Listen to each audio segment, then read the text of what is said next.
Upadeshasaram. Om Namo Bhagavate Sri Ramanaya.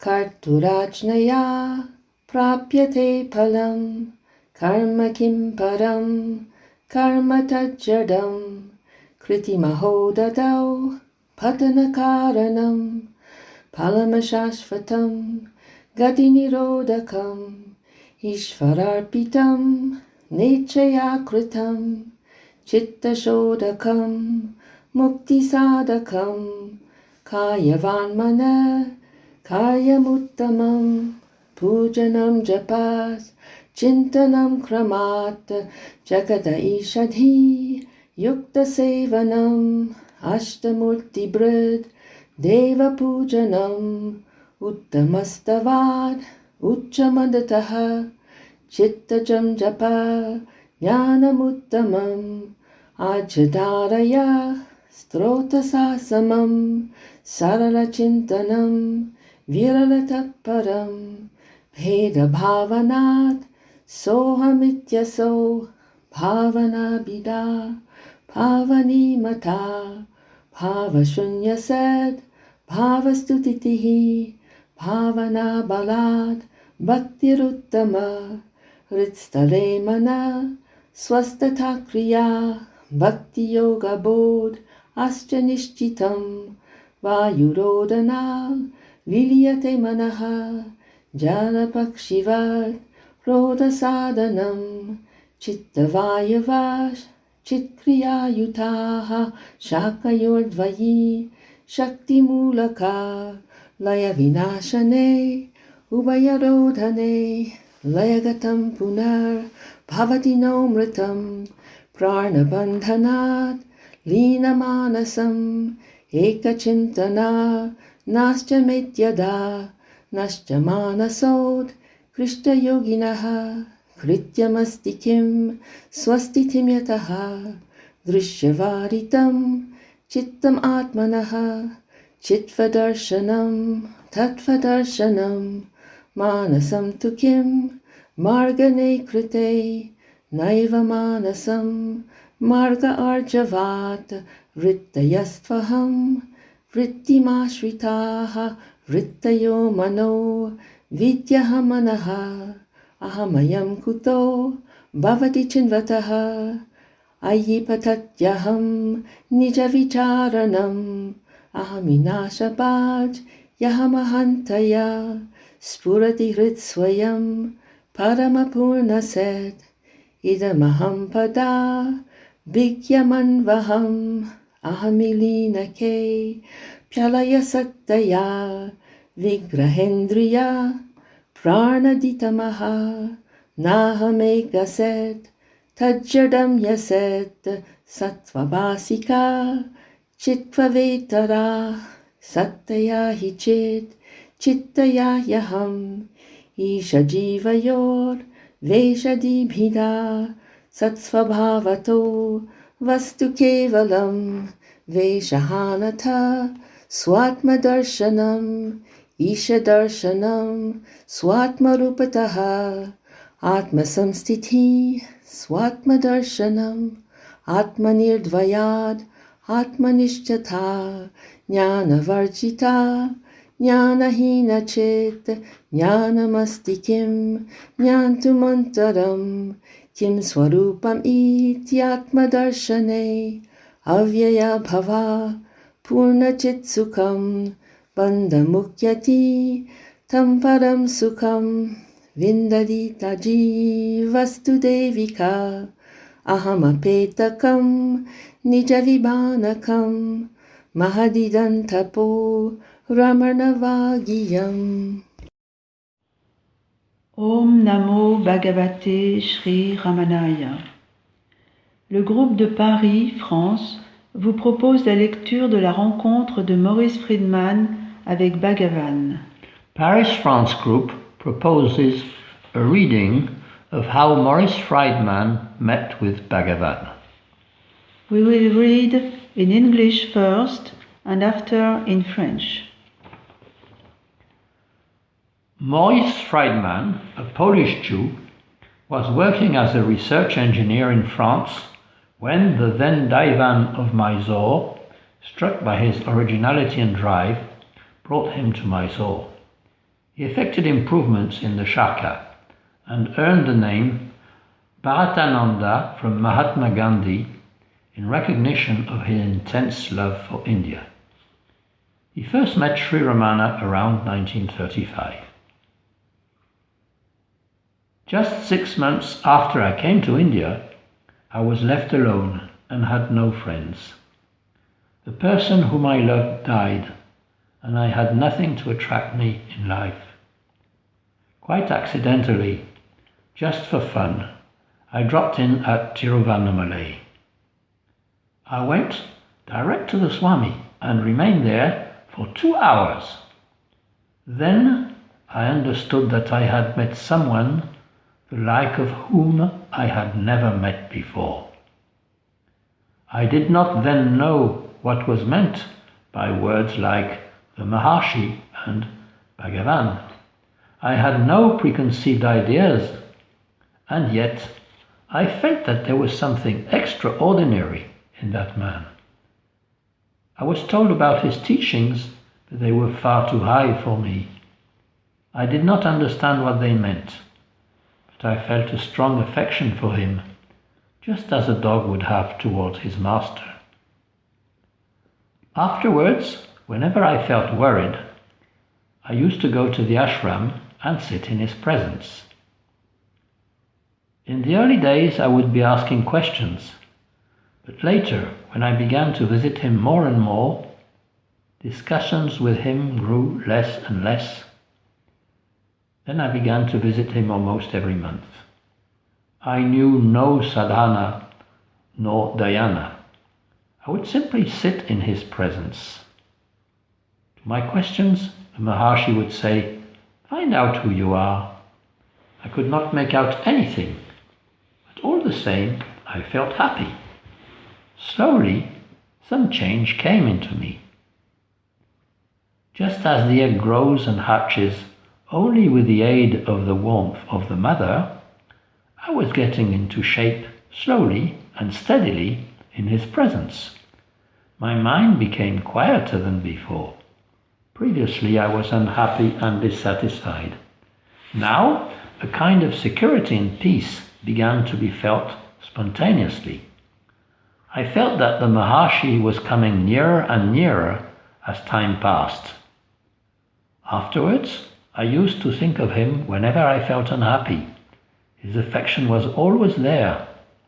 And as fire melts ice, so his affection made my worries melt, and my struggle for life got transformed into a blissful life.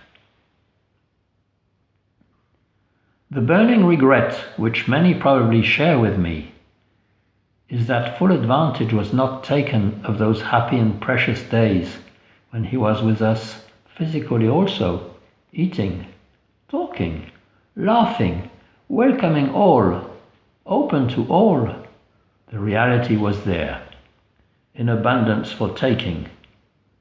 But we enclosed ourselves in timidity, in false humility, in self-deception and false excuses. We took a cupful when the ocean was at our feet. In one of his letters to Sri Ramanashramam, Friedman wrote, "The Maharishi is with me, not only when I think of him, but also when I am not thinking of him. Otherwise, how do I live?" A.R. Natarajan records in his book Timeless in Time. Friedman was childlike in nature and would put frank questions with freedom. Once, he asked with dramatic gestures, "Why should not the ego be cut down with one stroke and destroyed so as to give supreme bliss to the devotees?" Then Sri Ramana broke out into laughter and asked Friedman to hold out his ego so that he could strike it down. Everyone, including Friedman, joined in the laughter. "Yes, now I understand," said Friedman. Maurice Friedman, juif polonais, travaillait comme ingénieur de recherche en France lorsque le gouverneur de Mysore frappé par son esprit original et son dynamisme, le fit venir à Mysore. En reconnaissance pour son intense amour de l'Inde, il fut nommé Bharatananda par le Mahatma Gandhi. Il rencontra Sri Ramana pour la première fois vers 1935. 6 mois après mon arrivée en Inde, j'étais seule et n'avais pas d'amis. La personne que j'aimais mourut, et plus rien ne m'attirait dans la vie. Par hasard, juste pour voir, je me rendis à Tiruvannamalai. J'allai directement au Swami et restai là 2 heures. Alors, je compris que je venais de rencontrer quelqu'un d'une qualité inconnue de moi jusque-là. Je ne savais pas ce que voulaient dire les mots comme le Maharishi ou Bhagavan. Je n'avais pas d'idée préconçue, et cependant, je sentais qu'il y avait en cet homme quelque chose d'extraordinaire. On me parla de son enseignement, mais c'était bien trop élevé pour moi. Je n'en comprenais pas le sens, mais je sentais en moi une grande affection pour lui, comme un chien en aurait pour son maître. Par la suite, chaque fois que j'étais inquiet, j'allais à l'ashram et m'asseyais en sa présence. Les premiers jours, je posais des questions, mais plus tard, lors de mes visites de plus en plus fréquentes, les discussions avec lui devenaient plus rares. Je ne connaissais aucune sadhana, ni aucune dhyana. Je m'asseyais simplement en sa présence. À mes questions, le Maharishi répondait « Trouvez qui vous êtes ». Je ne comprenais rien, mais quand même, je me sentais heureux. Lentement, un changement s'opérait en moi.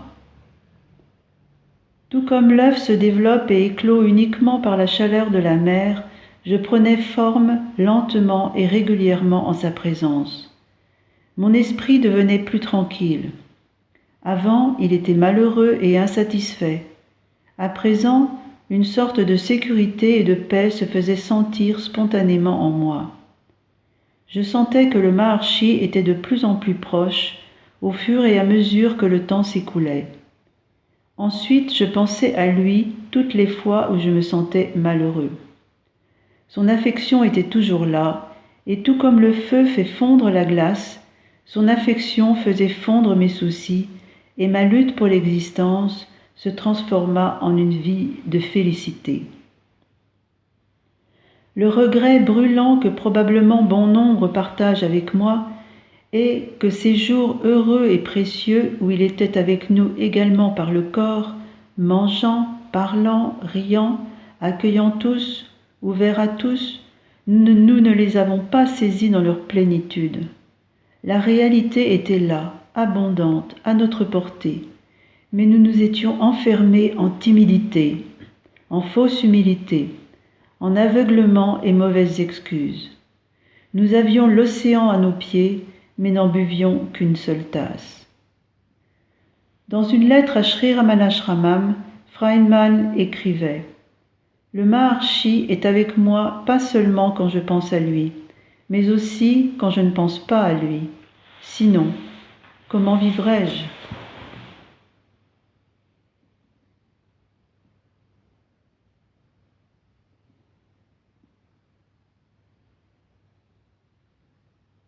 Kunju Swami. When I was attending on Bhagavan, he would say frequently, "It is no use saying, I am serving Bhagavan, I am dusting his bed. I have served him for so long. Besides service, one should follow the path shown by the Guru. The greatest service to the Guru is to be engaged in self-enquiry and meditation in all sincerity." He used to point to the 86th and 87th verses of Kaivalyam. When the disciple asked what he could do in return for his Guru's grace, the Guru said that he should always be in meditation. That would be the greatest service to the Guru. Swami Ramananda Swarnagiri. I fear that self-realization is no easy thing to reach. Bhagavan, why stultify yourself by anticipating failure in your course. Push on. There you are. Self-realization will come to an earnest seeker in a trice. Giri Pradakshina. The greatness of this Giri Pradakshina has been described at the length in Arunachala Puranam. Lord Nadikesa asked Sadasiva a similar question, and Sadasiva narrated as follows. To go round this hill is good. The word Pradakshina has a typical meaning, the letter. Pra stands for removal of all kinds of sins. Da stands for fulfilling the desires. Kshi stands for freedom from future births. Na stands for giving deliverance through Naina. One should go around either in Mauna, silence, or Dhyana, meditation, or Japa, repetition of Lord's name, or Sankirtana, Bahan, and there we think of God all the time.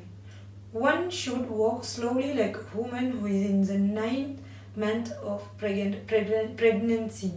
It seems Anba, who was doing tapas here, went around the hill on the day of the Kritika star in the first quarter of the night. Immediately after the darshan of the holy beacon, she became finally absorbed in Lord Shiva.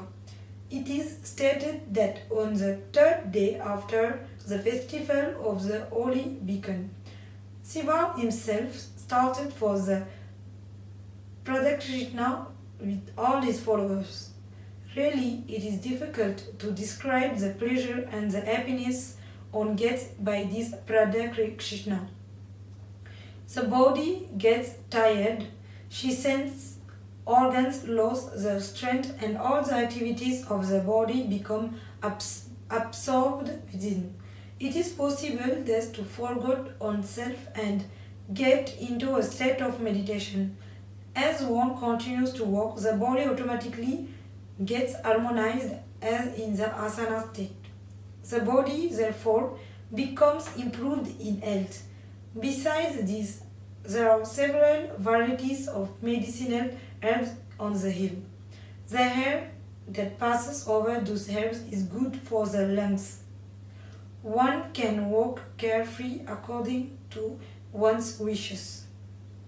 Once Gunju Swami asked the Bhagavan, if thoughts rise up while doing pradakshina, what are we to do?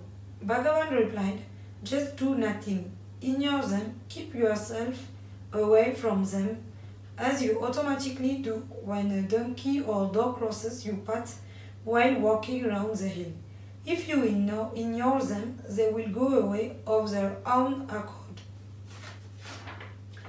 Bhagavan also joked at that time, for you, the problem is how to eradicate the thought. For us, meaning himself, the problem is how to bring forth thoughts, how to raise a thought.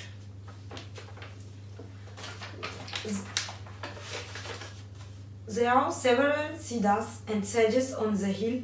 Heaven no thought we cannot sing them. They also go round the hill and sing by us. When we go round the hill, we should walk on the left side of the road. Otherwise, we shall be obstructing their movement. We will also have the benefit of walking around them. We will get their blessings also. I was very happy to hear about the value of Giri Pradakshina. I have become more enthusiastic about it ever since. Bhagavan to Devraj Mundaliya. For everybody it is good to make circuit of the hill. It does not even matter whether one has faith in this Pradakshina or not. Just as fire will burn, all who touch it, whether they believe it will or not. So the hill will do good to all those who go around it. Once he said to me, why are you so concerned with all these questions about the efficacy of going around the hill? Whatever else you may or may not get, you will at least have the benefit of the physical exercise.